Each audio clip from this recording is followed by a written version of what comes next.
की वीडियो में हम सिटी स्कैन की रिपोर्ट पढ़ना सीखेंगे। हम इसे बहुत ही आसान भाषा में समझाने की कोशिश करेंगे। साथ में जो इसमें कॉमन फाइंडिंग्स होती है उन्हें भी एक्सप्लेन करेंगे। तो पहले हम जान लेते हैं कि जो हम सिटी स्कैन में फिल्म देखते हैं या इमेज देखते हैं उसमें हमें क्या क्या देखना होता है। तो इसे समझने से पहले हमें जानना होगा कि जो हम सिटी स्कैन की फिल्म देखते हैं वो हमें किस तरह से दिखाई जाती है। तो इसके लिए हमने यहाँ पर सिटी स्कैन और एक्सरे में डिफरेंस किया। ये एक्सरे है और इधर सिटी स्कैन है। देखिए, जब भी हम एक्सरे देखते हैं तो उसकी फिल्म हमें सामने से दिखनी होती है। ये हमारा हार्ट है, ये हमारे रिब्स है और ये हमारा लंग्स है, यानी कि हम इसे सामने से देख रहे हैं। लेकिन जो सिटी स्कैन की जो फिल्म होती है या जो सिटी स्कैन कराया जाता है उसमें हमारे बॉडी को जो है स्लाइस में काटा जाता है। तो इस तरह से आप देख रहे हैं, हम इसे ऊपर से देख रहे हैं, यानी कि हम इसे इस जगह से ऊपर से देख रहे हैं। तो यहाँ पर जो हमारा हार्ट है वो इस जगह पर है, ये हमारा हार्ट है, ये हमारे लंग्स हैं और ये हमारे जो चेस्ट की वॉल है, यानी कि हमें इसे ऊपर से देखना है।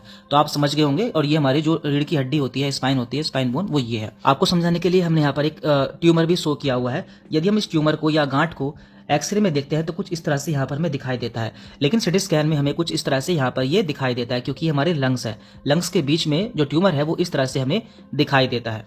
अब हम जान लेते हैं कि हमें सिटी स्कैन की फिल्म में क्या क्या देखना होता है। इसके बाद हम इसकी फाइंडिंग्स को देखेंगे। तो ये यहाँ पर चेस्ट का सिटी स्कैन की फिल्म है। सबसे पहले हम इसमें लंग की फील्ड्स देखते हैं। देखिए, जो लंग्स हैं, ये हमारे लंग्स हैं, इसमें जो बीच में जो स्पेस है वो हमेशा ब्लैक होना चाहिए, क्योंकि हवा हमेशा हमें सिटी स्कैन में ब्लैक दिखाई देती है। तो यहाँ पर पूरा ब्लैकनेस है, मीन्स ये नॉर्मल है और हवा से भरा हुआ है। इसके बाद हम देखते हैं ब्रोंकाई एंड वेसल्स। जो आपको छोटी छोटी ये वेसल्स दिखाई दे रही हैं, ये हमारे खून की नलिकाएं होती हैं, तो ये भी हमें क्लियरली विजिबल हो रही है। इसके बाद हम देखते हैं हार्ट। ये हमारा हार्ट है और ये हमारा मीडियस्टिनम है। तो इनकी जो पोजिशन है वो भी देखनी होती है, तो ये दोनों अपनी सही पोजीशन पर है। इसके बाद हम देखते हैं चेस्ट की दीवार। ये चेस्ट वॉल है, उसकी दीवार है। तो ये हम देखते हैं कि इसमें कोई फ्रैक्चर तो नहीं है। तो हम देख रहे हैं कि इसमें कोई फ्रैक्चर भी हमें नहीं देखने को मिल रहा है। तो इस तरह से हमें ये सब चीजें इसमें देखनी होती है। इसके बाद यहाँ पर अगली इमेज है। तो आप देख रहे हैं यहाँ पर एक नॉर्मल सिटी स्कैन की रिपोर्ट है और यहाँ पर एक एबनॉर्मल सिटी स्कैन की रिपोर्ट है। तो इसमें अंतर क्या है, यहाँ पे जो लंग की फील्ड्स हैं वो बिल्कुल ब्लैक है, यानी कि बिल्कुल नॉर्मल है, जबकि यहाँ पर आपको वाइट वाइट पैचेस देखने को मिल रहे हैं। तो इसे हम बोलते हैं इनफिल्ट्रेट हो जाना। तो इसके बहुत से कारण हो सकते हैं, जैसे कि पस का जमा हो जाना। तो यदि किसी को निमोनिया होता है तो पस उसमें जमा हो जाता है।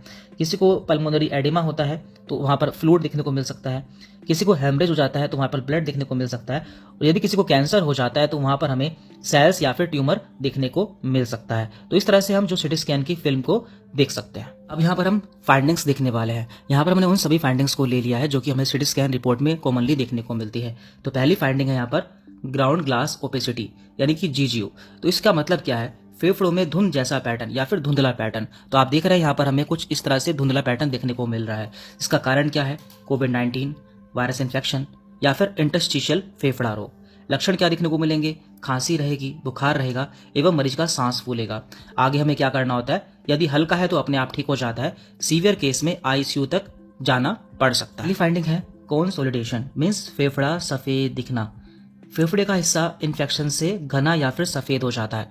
आप देख पा रहे हैं यहाँ पर जो फेफड़े का काफी हिस्सा है वो पूरी तरह से सफेद हो गया है। यहाँ पर आपको व्हाइटनेस देखने को मिल रही है। इसके कारण है निमोनिया या फिर टीबी। लक्षण क्या होते हैं, बुखार आना, खांसी, बलगम एवं सीने में दर्द। आगे क्या करना होता है, मरीज को हम एंटीबायोटिक्स दे देते हैं। अगर सही नहीं होता है तो ये जानलेवा भी हो सकता है। अगली फाइंडिंग है प्लूरल इफ्यूजन, यानी कि फेफड़े के बाहर पानी भर जाना। देखिए, नॉर्मली जब भी हम सिटी स्कैन कराते हैं तो जो उसमें हवा है हमें ब्लैक कलर की देखने को मिलती है, लेकिन जब भी उसमें पानी या फिर फ्लूइड आ जाता है तो वो व्हाइट हो जाती है। तो आप देख पा रहे हैं यहाँ पर पूरा जो हमारा फिल्म है वो पूरी व्हाइट हो चुकी है, यानी कि यहाँ पर पानी भर चुका है। तो फेफड़ों और छाती की दीवार के बीच पानी भर जाता है। कारण है टीबी, हार्ट फेल, कैंसर या फिर लीवर रोग। लक्षण क्या होते हैं, सांस लेने में कठिनाई होना एवं सीने में भारीपन होना। आगे क्या करना है, बार बार ड्रेनेज यानी कि पानी निकालना पड़ सकता है। बाकी ये कारण पर निर्भर करता है किस वजह से वहां पर पानी भर गया। अगली फाइंडिंग है पल्मोनरी एम्बोलिज्म, यानी कि फेफड़ों की नस में थक्का जम जाना।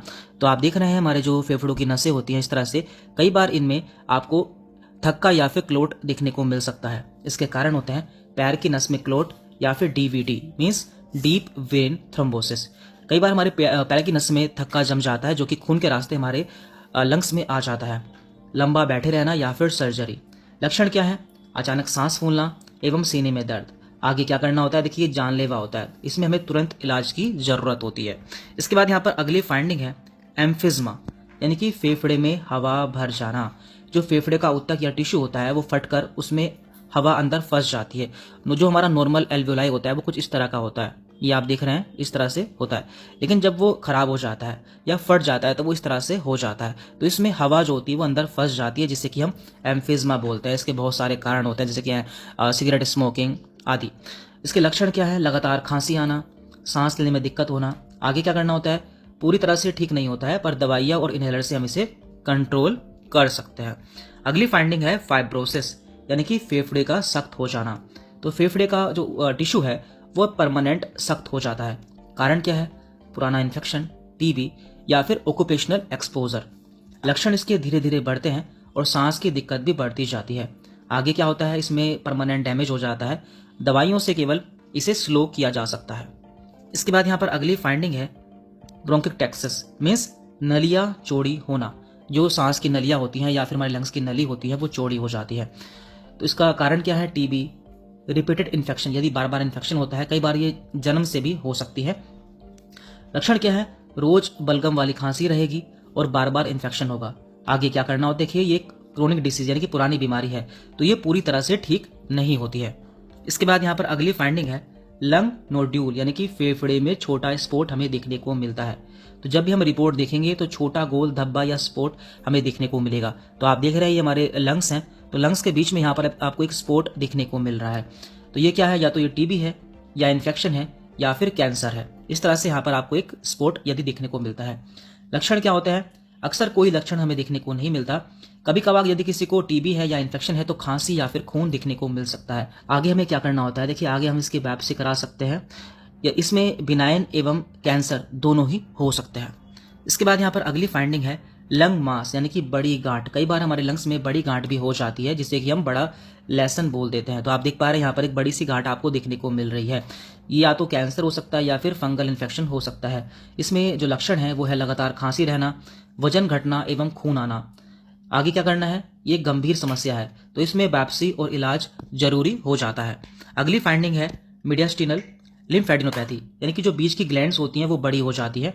तो छाती के बीच वाली जो लिम्फ नोड्स होती हैं वो बड़ी हो गई हैं। ये भी किसी बड़े इन्फेक्शन के कारण होता है, जैसे कि टीबी, लिम्फोमा या फिर कैंसर। लक्षण है खांसी, वेट लॉस, बुखार। आगे क्या करना है? बायोप्सी करानी पड़ सकती है और कारण पर डिपेंड करता है।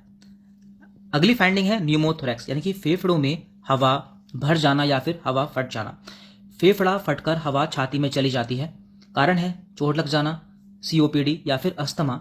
लक्षण है अचानक सांस रुकना एवं सीने में तेज दर्द होना। ये एक इमरजेंसी सिचुएशन है, तो इसमें हमें चेस्ट ट्यूब डालनी पड़ सकती है। अगली फाइंडिंग है एटिलेक्टेक्सिस, यानी कि फेफड़े का सिकुड़ना। मतलब क्या है? फेफड़े का हिस्सा कोलैप्स हो गया है। कारण है म्यूकस प्लग, ट्यूमर या फिर टीबी। लक्षण क्या है? सांस लेने में तकलीफ होना। आगे हमें ब्लॉकेज हटाने पर इसे हम ठीक कर सकते हैं। यहाँ पर है कैविटेशन, यानी कि फेफड़े में खोखलापन, फेफड़े में गड्ढा या फिर छेद बनना। टीबी फंगल इन्फेक्शन कारण हो सकता है। लक्षण है खांसी, बलगम या फिर खून आना। आगे हमें क्या करना है? इन्फेक्शन कंट्रोल से कुछ केस ठीक हो जाते हैं। क्रोनिक टीबी में ये परमानेंट बना रहता है। इसके बाद यहाँ पर कैल्सिफाइड ग्रेनुलोमा, यानी कि पुराना इन्फेक्शन का दाग। तो इसमें होता क्या है? फेफड़े में कैल्शियम का दाग या पुराना इन्फेक्शन। मान लीजिए किसी को टीबी हुआ है और उसका टीबी ठीक हो जाता है, तो उसके लंग्स में हमें कैल्शियम की कैविटी देखने को मिलती है, जो कि हार्मलेस होती है, यानी कि उसका कोई भी नुकसान नहीं होता है। तो इसके कारण है टीबी या फिर फंगल इन्फेक्शन। इसमें हमें कोई भी लक्षण देखने को नहीं मिलता और ये हार्मलेस है, इसमें हमें कोई भी इलाज की जरूरत नहीं होती है। इसके बाद यहाँ पर मीडियास्टिनल वाइडनिंग, यानी कि बीच का हिस्सा जो होता है वो चौड़ा हो जाना। छाती का बीच वाला भाग चौड़ा दिखता है। कारण है एओर्टिक एनोरिज्म या फिर लिम्फोमा या फिर ट्रोमा। सीने में दर्द एवं सांस फूल सकता है। कारण गंभीर हो सकता है, अर्जेंट जांच हमें इसमें करनी होती है।